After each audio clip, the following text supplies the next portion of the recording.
right, let's get started. Thank you so much for attending and coming to this Maintaining Camp Connections and the Heart and Spirit of Your Camp and Your Brand during virtual camp. I'm going to speak for about 10 minutes and leave the rest for Q&A. In the meantime, you can ask a question down below, and we will get started. And I'm really excited to be here. All right, my name is Eileen Snow Price, and I'm the founder and CEO of a camp called In the City Camps, which is a Jewish day camp located in Atlanta, Georgia. The premise of the camp is that we wanted to see if we could recreate the magic, the experiential education, the connection and community building of overnight camp in a day camp setting. We're only 9 years old. We started in 2012, and we've gone from one location with 65 campers to 3 locations with close to 800 campers in just 9 summers. And we've done that in a way that has allowed us to scale, and I want to show you how we've done that and pivoted virtually and doing the same thing online right now. All right, so how do we pivot to do virtual camp? Let me just take a couple steps back and say the minute the pandemic hit, we decided to go online. So since March 16th, we've been offering daily virtual programming for our campers and our camp community. And starting June 1st, we started virtual daily camp for half-day camp. And we're doing over 100 kids a day on virtual camp. So we have a lot of experience, and I'm really excited to show it to you. So, okay, so what do we do and how do we pivot? What we first did is we met as a team and talked about what are our values. Had they changed during the pandemic, or had they stayed the same? And what did we need to communicate to everybody? So we first took our value of being a day camp and with an overnight feel and made sure that we incorporated our bunk time, our song time, and other staples that people rely on in the city camps to turn into a virtual platform. And in our camp, you will see a lot of what we do in person. We're also now able to do online because we stayed true to our brand. One of the areas we focused on was how was the customer, the camper, going to experience our product and how would it feel familiar to them? So we decided that we would have choice-based programming. So when the kids get online every day, they pick 2 different choice activities, and we can talk more about that. We also wanted to be sure that we had opportunities for building connections and friendships online. And in order to do that, we had to have a very generous counselor to camper ratio. And the value that grounded that for us is we have so many choice activities while the kids are at camp. We wanted to also give them that experience online as well. And yes, that means we hired a ton of staff and a ton of specialists that had already been hired in the summer and just pivoted to deliver that virtually. Then we started thinking about what do we need from our counselors and how can the counselors really be our brand ambassadors in delivering this virtual camp experience. So we looked for staff who had already worked for us for many years. And then we trained them again because virtual camp is very different from in-person camp. We also found that if we empowered the staff, because now the staff has a lot more time. They're at home and they're not commuting to camp, and also they're not necessarily distracted. So we taught them how to be experiential educators in a virtual way, and it has just been transformative in our brand and in our experience because our role model counselors is really what makes camp so special. And the way we elevated that virtually was by empowering our staff to be the deliverers of some of the content that at real camp they might not be ready for, but online camp they were definitely ready for. And so the staff has really bought in and created programming, and their excitement and energy and love for the camp is totally carrying over to the campers. And the campers feel engaged because they trust the staff and they see how happy the staff is. So they're delivering their own programs to their campers throughout the day, which means that they're meeting the campers where they're at around everything we have to do with camping, but it's really being given over by the staff. And remember, when you're a child and you see your counselor in their bedroom putting on a cool activity, you just think it's even the coolest thing you've ever seen, and then they want to talk with you about it. So the community connection and building we've been doing has really surpassed my expectations, honestly, and has actually really showed me that these counselors have a ton of potential, even more when they're at home and they're not hot or distracted, and they can really focus on just being there for the child and getting to know them. And I know this works because every day I'm getting texts from parents saying, I love how the counselors are talking with my kids and getting to know them, and the kids are getting to know each other. So that's something else we've really done, which has been critically important. Another core value of In the City is emotional and physical safety. So not only do we do all the appropriate training for our staff, somebody's just asking, do you have teens under 18 in a group alone with kids? The answer is no. There's tons of supervision happening in all the rooms, and all of the head counselors are over 18. So our commitment to physical and emotional safety at camp is the same in person as it is online. And so we sat around as a team and said, like, okay, when you meet a child in person, you can express differently than when you're meeting with them online. So how can we be sure all of our campers get seen, is what we call it, online? And so I'd encourage you to take this and use it in your work, which is the 7 ways to make sure campers are seen online. And this is kind of like what we live by, and make sure that the counselors are doing this every single day for the campers. And we can tell by Tuesday or Wednesday if they're doing it right based on the response from the campers. And so very quickly, know everyone's name as soon as you can. Use camper name in session and chat as much as possible. Have conversation with campers. Put yourself in the camper's shoes and show deep empathy. It's another critical part of being emotionally safe. Have campers talk to each other, which we've done a great job of. Make personal connection with each and every camper, and smile a ton and use body language. Okay, somebody's asking, what is the youngest age of your camper?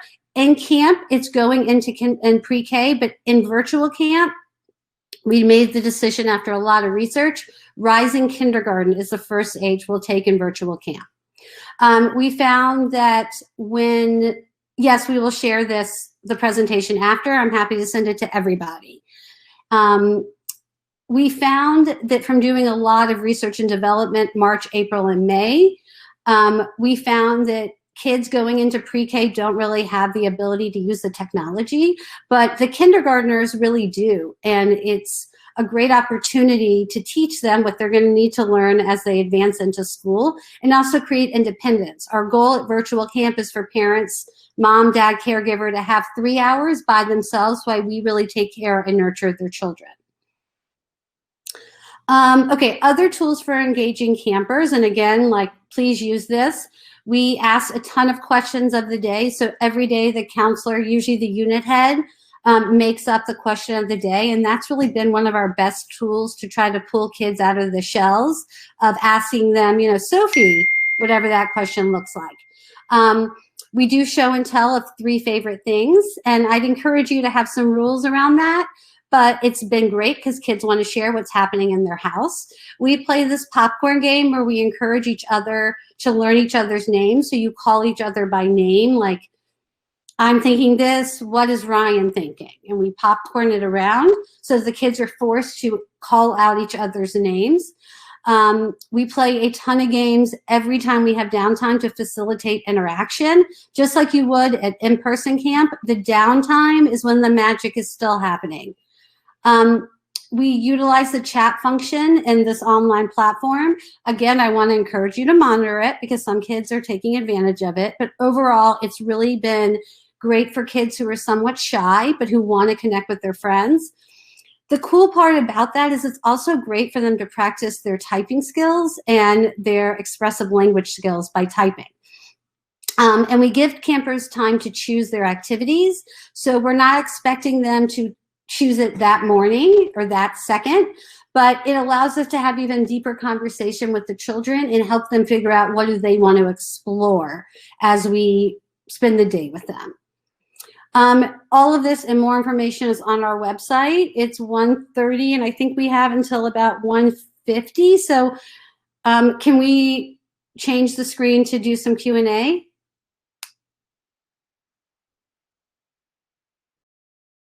Okay, the most successful group activity has actually been the games that the staff has created just for their campers. So they get to know their campers Monday, Tuesday, and by Wednesday, Thursday, Friday, they've created these crazy games. What we're finding is the oldest kids, so we're doing kindergarten through 7th grade on our virtual camp right now. And what we're learning is they all want to be counselors. And so we've created a lot of games around what is it like to be a counselor? And we're finding that's helping our brand because they're putting on their shirts and wanting to hold walkie-talkies, and that's been a real surprise. Okay. We also have Madeline, if you want to, she raised her hand. Okay. Go ahead.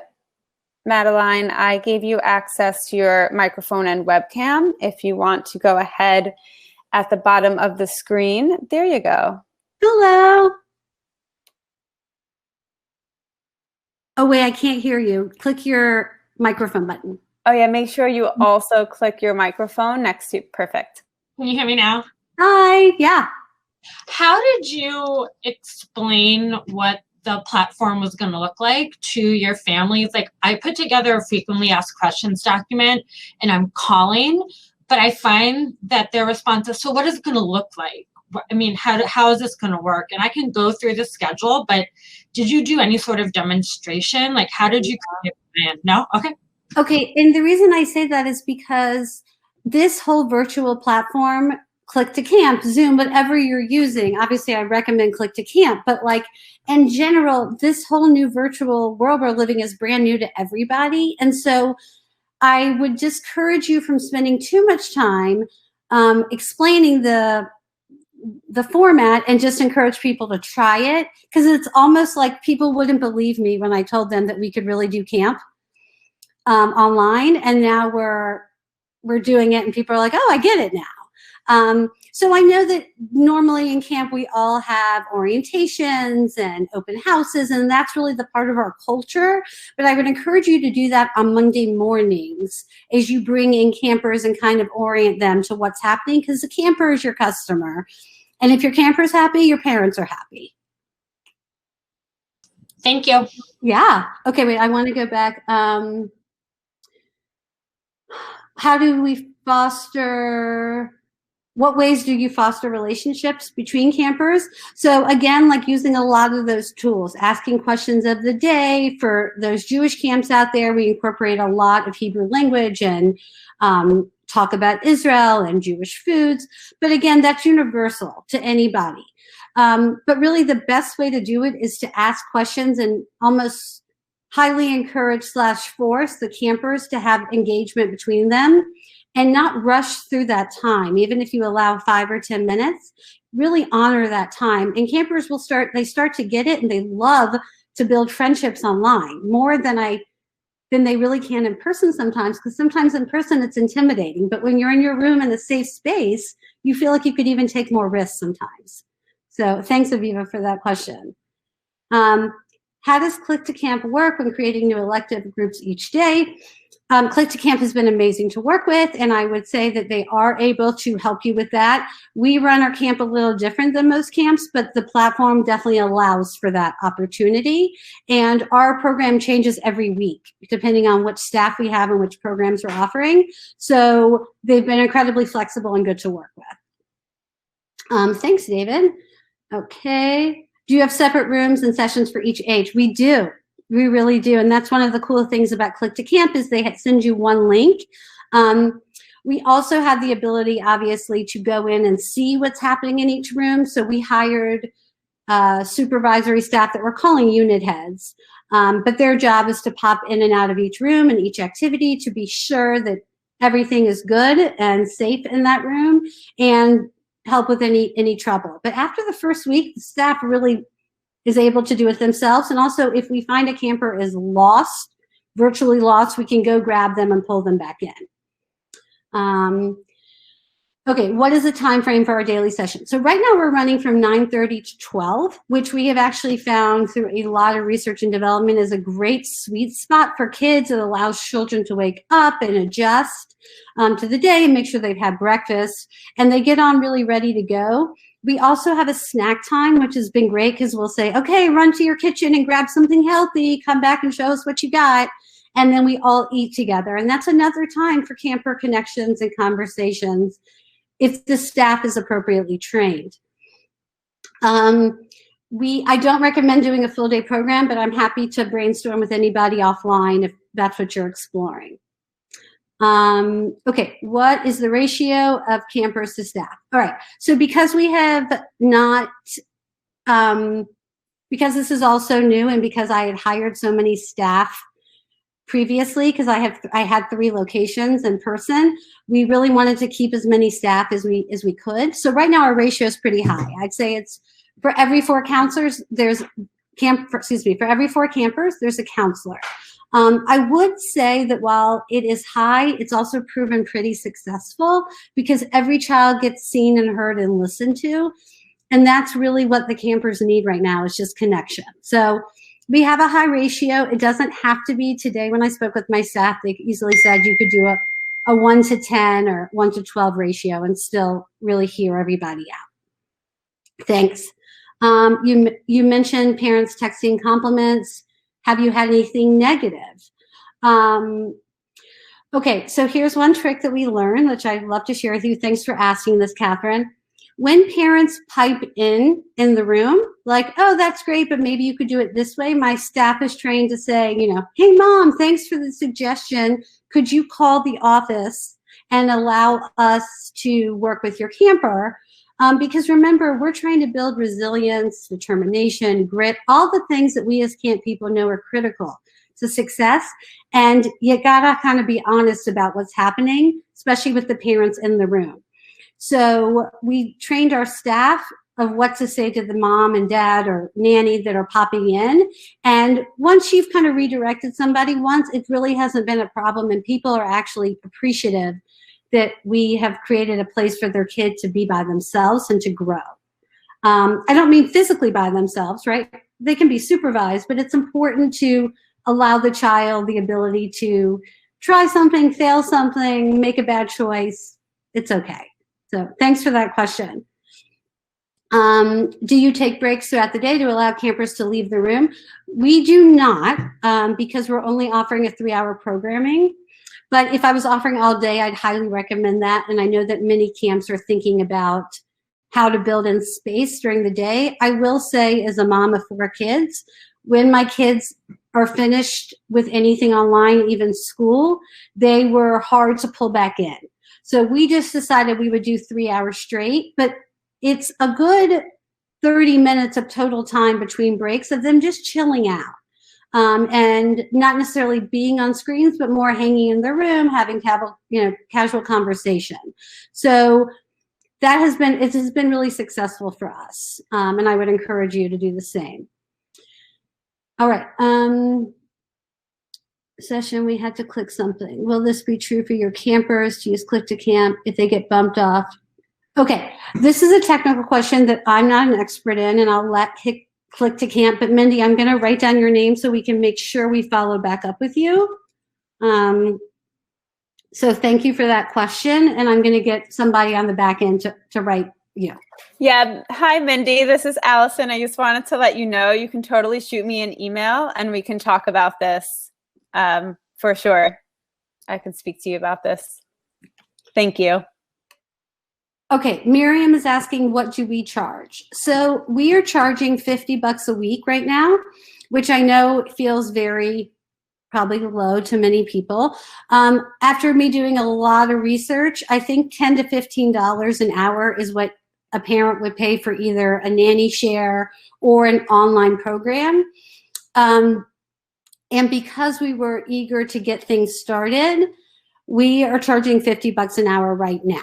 I mean, $50 a week right now. And it seems to be a price point that's speaking to people in the sense that people really want quality, but they also are in a financial pinch right now, obviously with the economy. And so I'm going to have to do more fundraising as a result of that. But I felt like we were really being true to our brand and meeting people where they were at.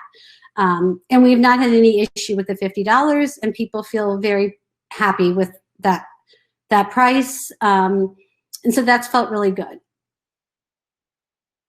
Thanks, Miriam. Okay, do you have any activity?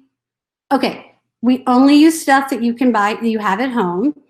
That was something we learned through our beta testing March, April, May.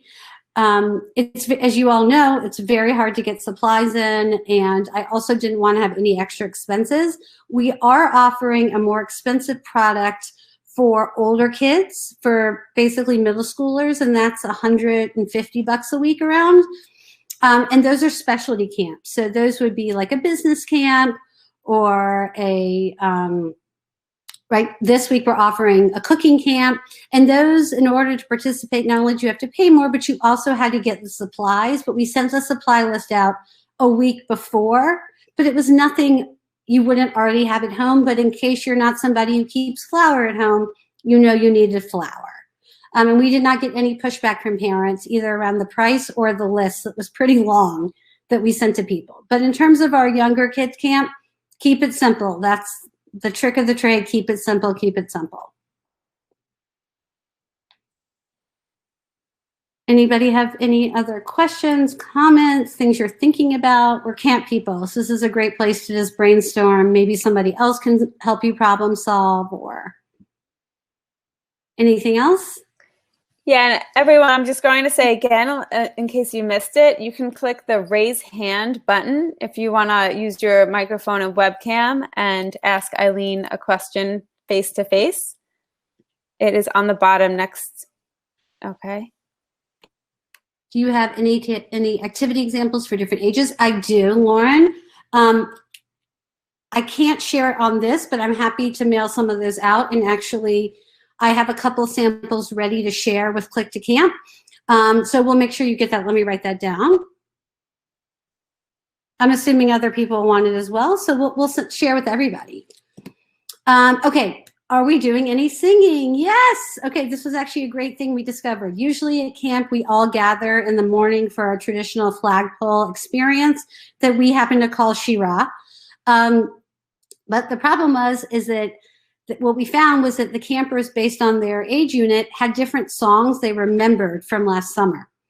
And it was causing an issue trying to do a whole camp sing-along. So we taught all of our best counselors how to do the sing-along. And so either they play guitar and we taught them, or we provided them with all the materials they needed to create their own song experience. And so that is like the end of the day now, because that's the kids' favorite part.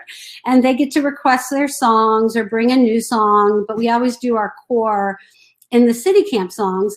But what we've learned is, like, we've spread the knowledge to counselors who are talented and now lead their own song sessions. And that's been another great surprise for us, actually. In terms of tips of teaching, honestly, we hired our music director. She taught everybody who can play an instrument what to do.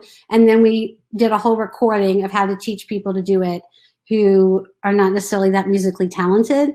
But the kids are just so happy that somebody's being silly and fun with them. It really didn't matter. How many activities a day? It's 2 to 3, depending on how long each activity is. And we've had to bifurcate it based on the age, right? So the kindergarten and first graders couldn't really do a 45-minute activity, so we made theirs shorter.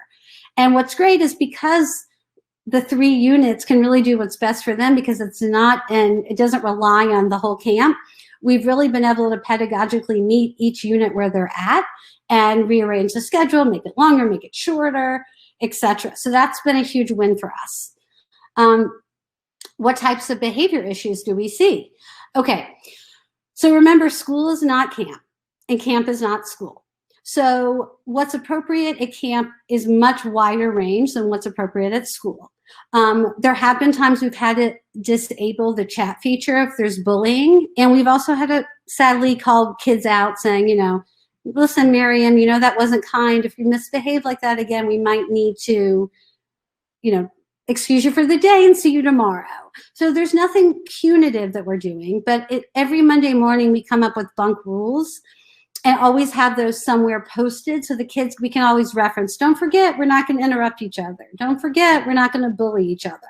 So we really haven't had a lot of issues. Again, I think what makes us not have a lot of issues is us constantly being ahead of the game and having enough counselors. So if a child is coming undone, we can privately pull them aside in another room and like, hey, buddy, what's going on? How can we help you today? So that's really how we've been handling that, more trying to be ahead of it than behind it. Okay, yes, activities, happy to share with y'all. Tips and games and links for ideas. Sure, happy to get that going. Let me write that down.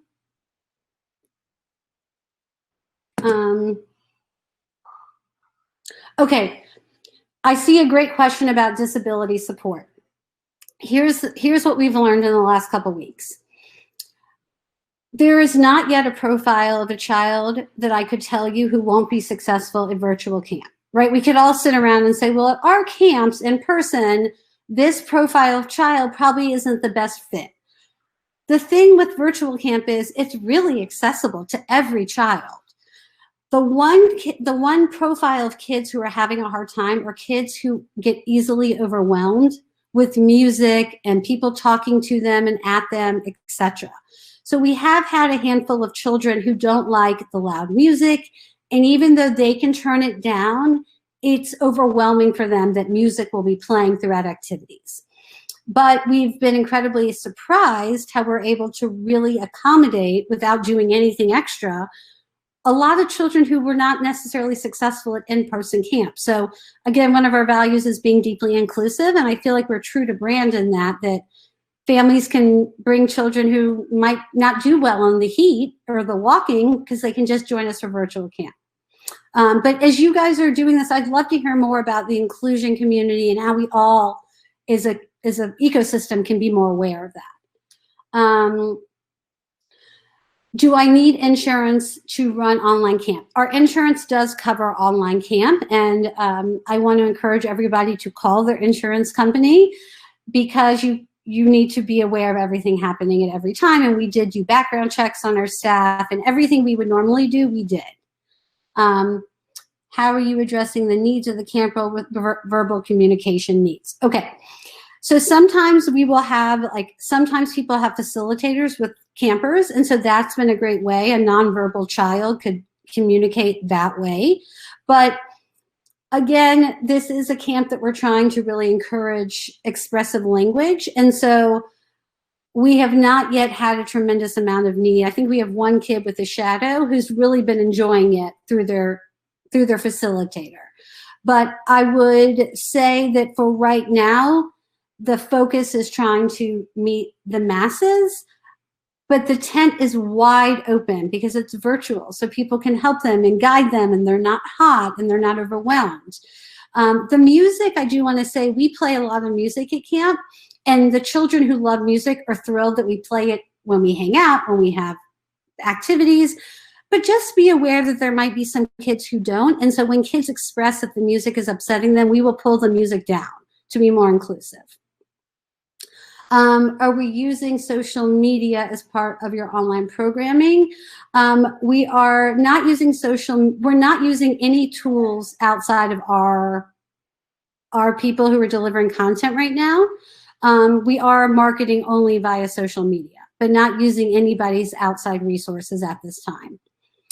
Are you communicating with parents about what's happening? Yep, parents are gonna they hear from us the Thursday before, the Monday of, so they don't have to necessarily look for the link. We all know that parents are overwhelmed.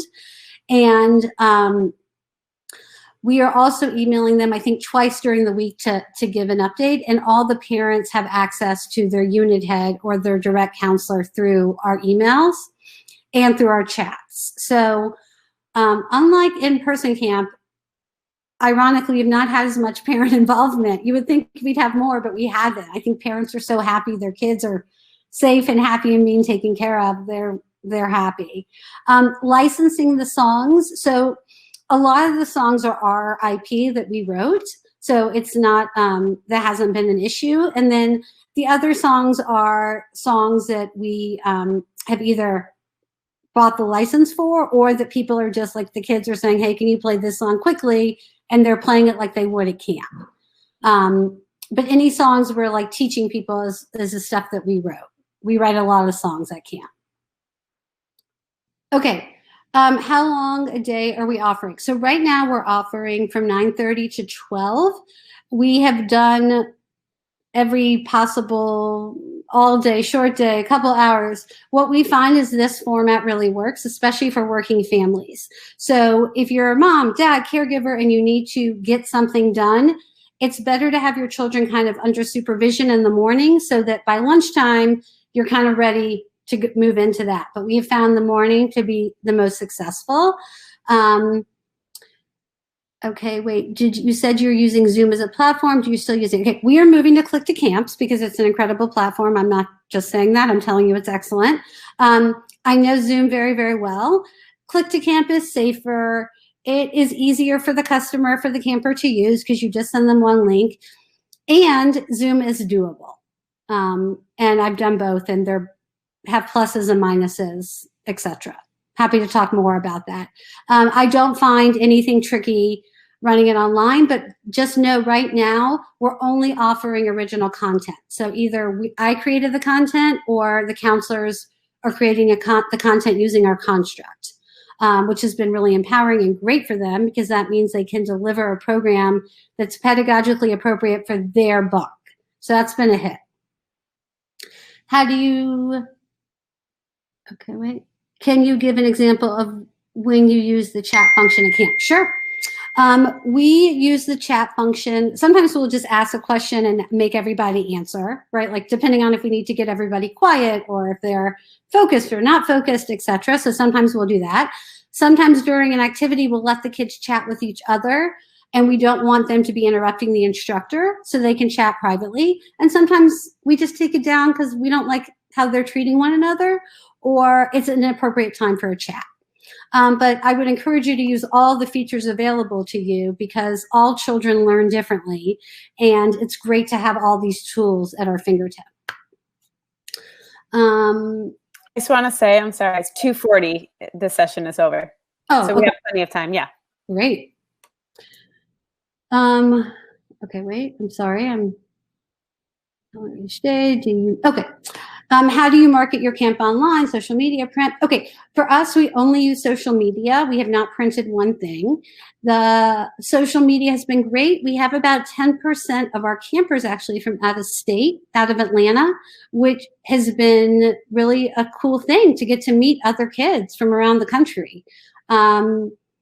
So remember, your marketplace is no longer limited to where you live. It's limited to how far your reach is. So we primarily are using Facebook targeted ads, and that has been really great. We're doing about 100 kids a week right now on our virtual camp program right now and growing steadily 10 to 15 new campers a week with the 60% retention rate for campers. Okay, so that's what's the greatest challenge you think? The greatest challenge is the first week, honestly. Everything is new to everybody. And I had to keep reminding myself and my staff, this is new. We've never done this. So, you try to anticipate everything and then you forget that people are working, living in maybe a small apartment and how that might impact the child. So when that happens, we try to take a conversation offline and troubleshoot with the child as to what's happening. But as much as you can empower the child and the counselor, the better off you are. Even though there's adults around, try to empower the counselor and the child to figure things out because that's what we would do if we were at camp. And I think the value should still be the same. I hope that's helpful, Rachel. Okay, how do you deal with families who have less than ideal technology? Okay. We have found that a lot of families are willing to allow their children to either use the adult phone is a special privilege for camp, or an iPad or borrow a computer. We have not had really any calls around technology, but I think it depends on your population, and I think there's probably really creative ways you can solve that. As it relates to the staff, because they're working, we made sure that they had the right devices, or we let them borrow a computer and made sure they had the right hotspots, and we did have to order some for them to be sure that they were able to be online without interrupting. So it's definitely an added expense, but something to really think about to make it accessible for everybody. One other thing I will share is that families who have sibling groups, we've also allowed them just to pay for one child sometimes if it's a financial strap or they don't have multiple devices. And that's the way we've kind of solved it, where they'll be in a bunk together, even if they're not always together because their age is different. Okay, do you have any large-scale camp games you can share? Yes, there's a lot of large-scale camp games that are actually available online, and I'm happy to share. Let me write that down, Danielle. We have not used them yet because I've been really trying to push out our own content and make sure it's ready and it's good. But yes, in July we're going to be using a lot of that, and I have a list, and I'd be happy to send that to you to get you started for sure. Okay, what is the ideal number of campers per camp? Can you explain your camper counselor ratio? Sure. At camp, we have a 6-to-1 camper counselor ratio. We do that because we want every kid to be seen at camp. Right now, I would say we have between, depending on the weeks, about for every 4 or 5 kids, we have a counselor. It's a very generous one. I felt very bad when we had to tell all the staff that we couldn't hire them. And so the way I was able to feel better was to go above and beyond and hire everybody who could work the whole month of June at virtual camp. So I overhired, but I will say it's turned out to be a blessing because all these kids are really getting attention and seen, and it's being noticed by the parents in a way that I've been really, really excited by. So I didn't intend it that way, I'll be honest, but if I was to tell somebody what to do, I would say you could get away with a 1-to-10 camper counselor ratio. As long as you have a couple extra adults supervising, you should be fine. It's all about training your staff and making sure that they're ready, but totally doable online. They don't have to take anybody to the restroom or wash their hands. They're just making sure they're safe online. So, Britt, I would say that that's ideal. If you could do 1-to-10, you'd be fine. Do you have kits that parents can pick up or be not up? We chose not to do that. For our younger kids, so right now we're doing rising kindergarten through 6th, 7th grade, depending on what you want, for our kids camp in the morning. And simultaneously, we're running a teen program, which last week was a business camp, and this week it is a cooking camp. And for both of those camps, not only are the price point more expensive, but you're responsible for getting your own supplies. And we found that when you're getting supplies for a middle schooler, it feels okay for the parent, but when we're asking them to get supplies for young children, it was causing chaos. So I'd recommend you don't do that and just use whatever is available at home. Remember, the experience isn't about necessarily making or creating, it's about connecting and playing. So it doesn't require that much material at all. We just send out a basic list: crayons, markers, glue. My son is participating in camp. He's not used one supply. So I guess he's picking activities that don't necessarily need that. So I hope that's helpful. Do you have any tricks on how to help staff stay upbeat while smiling? When we hired the staff, we made it really clear that the needs we have for virtual camp are kind of different than what we have for in-person camp, and our expectations of being an authentic performer and engaging with the kids. So I would say counselors have to be motivated, and part of how we keep them motivated is by encouraging them to write some of the content. So they're thrilled and honored when we ask them to develop a program, and we give them all the tools they need, and then they deliver it. So they're happy, they're smiling, they're trying to really show off for their campers, and that's been a huge hit.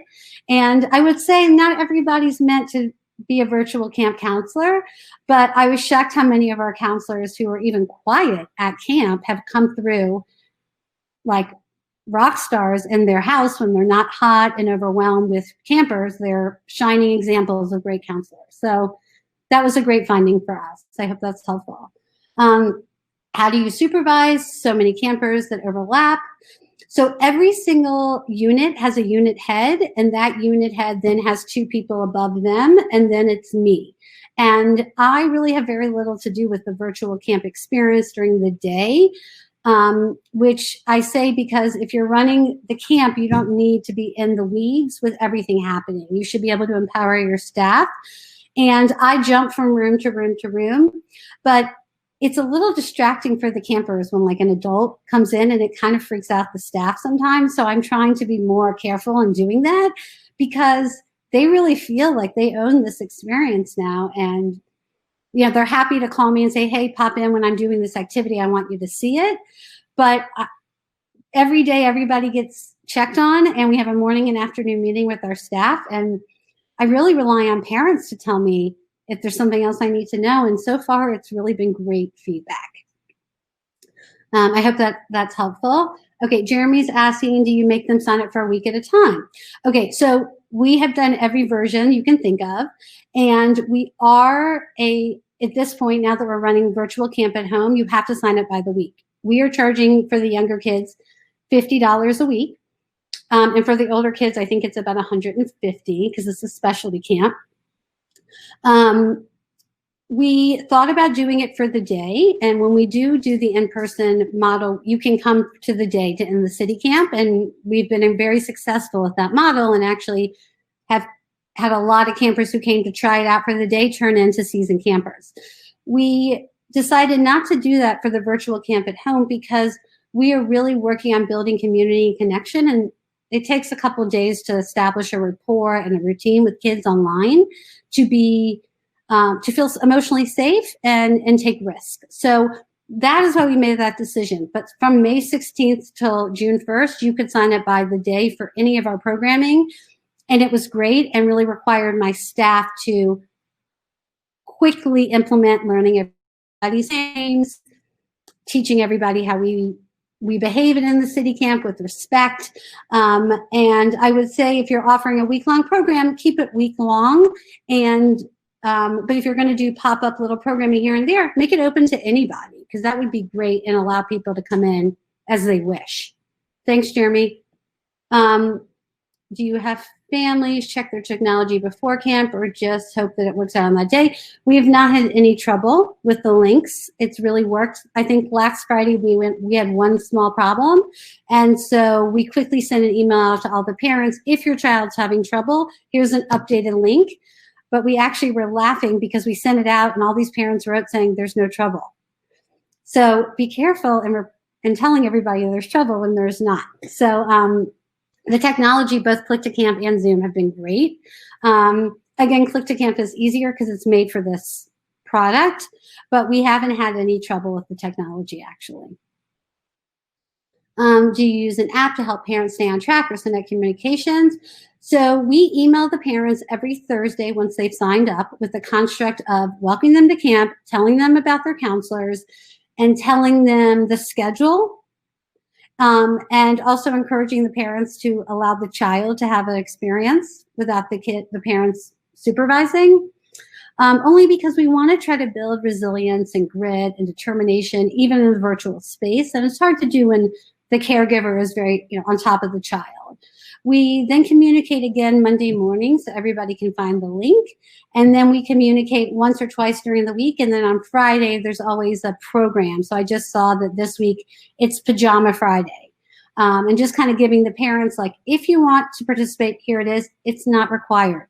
Last week we did, for Pride, we did tie-dye Friday, and a kid called crying they don't have tie-dye, so the staff member stayed on the phone with them and went through their closet with them until they found the perfect shirt they want to wear. So that's kind of how we do it. We really want to empower the counselor and the camper and just keep the parents aware of what's happening. But don't worry, those parents will find you if they have something, they want to say. So that's how we've been doing. I hope that helps. Do you find that sometimes kids are less willing to share and participate with their parents nearby? How do you suggest talk? Okay. So we have been very frontal with parents. Yes, children sometimes are shy around their parents because it can be a learned helplessness over being at home for the last multiple months with mom and dad or caregivers, grandma and grandpa, etc. So we kind of tell parents, listen, we are here to partner with you and help your child redevelop their social skills or improve them through us, but it's hard to do if you're next to them. So we're kind of selling it that you have 3 hours by yourself. And it's been great. Parents really write and said, oh my God, I had 3 hours every morning this week by myself. I don't know what to do. Because I think as parents, and like I said, I have 4 children, we're all very used to jumping on helping our kids virtually. If you're doing Camp Right, they shouldn't need it. And I would encourage you to encourage the parents to start to slowly allow their kids some self-growth. Do you mute all the kids by default and have them unmute themselves? You know, each room is different. And I find that each counselor has a different way they like to do it. And so again, is in empowering the counselors and staying true to our social emotional well-being and also best practices, we are really trying to allow each counselor and each specialist to do what works for them. And there are times we have to disable it, because if you're not being kind, we can't chat on the side, is what we say to the campers. And it only needs once or twice to take down the chat, and then they will not abuse the chat again. And it's so cute and fun to see them like developmentally talking with each other. And so that's been great. All right, Jeremy, I've heard the older campers might prefer afternoons and not morning. Okay, so we are running the teen program in the morning right now because we needed to keep everything in sync.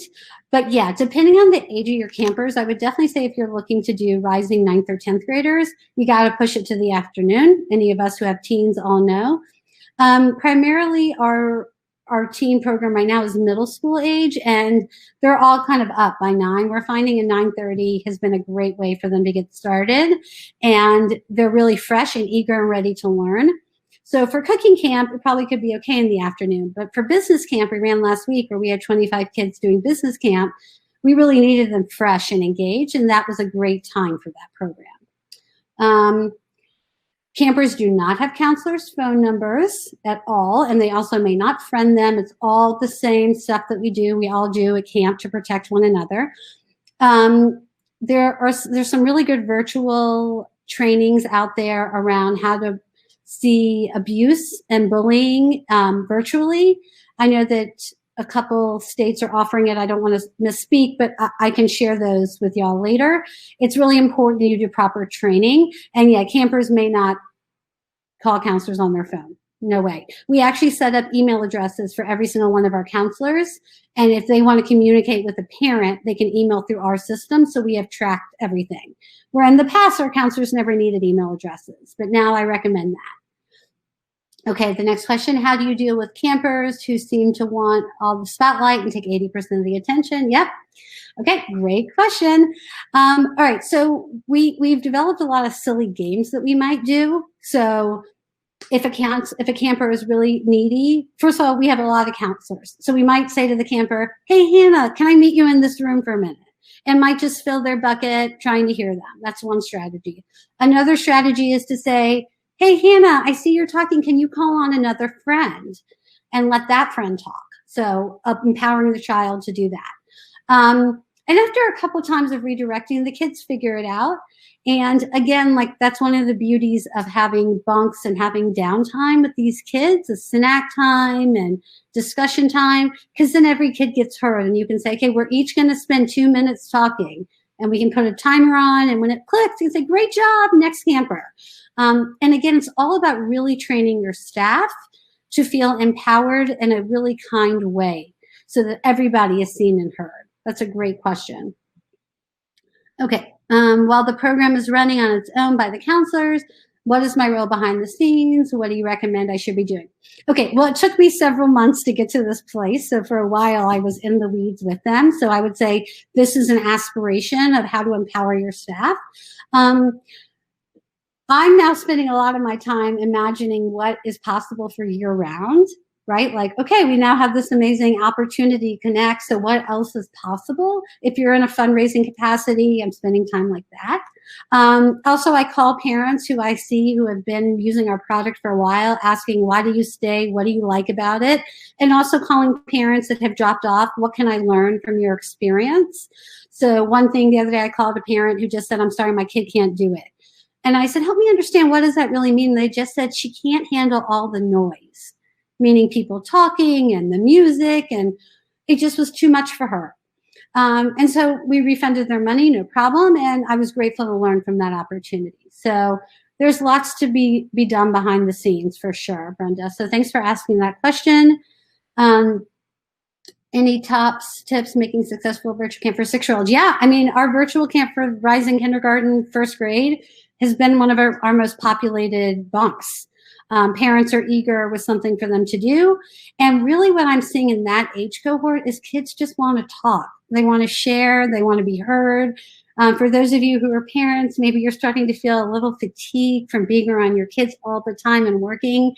And so really the best gift we can give is just hearing out the kids, and the staff loves listening to them and loves asking them more questions. So that's been like really successful. So don't overprogram or overstress. Remember, kids just want to be heard and seen and talked to and shared with and entertained, you know? What do you wish you knew looking back on everything you've done? Wow. I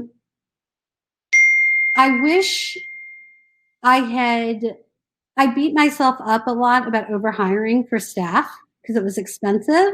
And so I wish I had been kinder on myself about that like more isn't necessarily bad. And also to be more open with my staff around differentiating, right? So like, listen, we don't need you as a counselor right now, but we could use you as this. Does that interest you? And so being more frontal thinking and ahead of the curve, which you might not really need at in-person camp, you really need at virtual camp. You need to be able to pivot and do things very quickly and change based off of what's happening. Okay, great question. Do you ever hear kids say who wants to stay friends with their fellow campers and how do you facilitate it? Yeah. So this is a great question, Sierra, because this is really a hallmark of success, right? When campers say, oh my God, I want to be friends with you.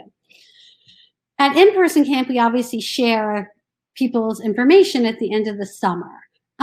We haven't come up with a solution yet. What we're finding is that the kids, if they want to be friends and they're old enough, will say, here's my mom's number. Can you share me, your mom's number, caregiver's number, etc.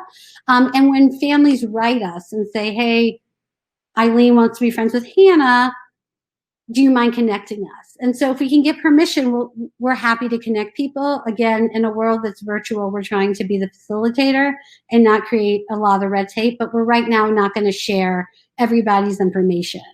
That feels too heavy right now. So we encourage the kids to do it like they would do in real life, or the counselors will say, all right, first graders, why don't you have mom and dad call the office and they'll make it work for you. But people have really formed some really adorable friendships, which has been like really, really positive and amazing.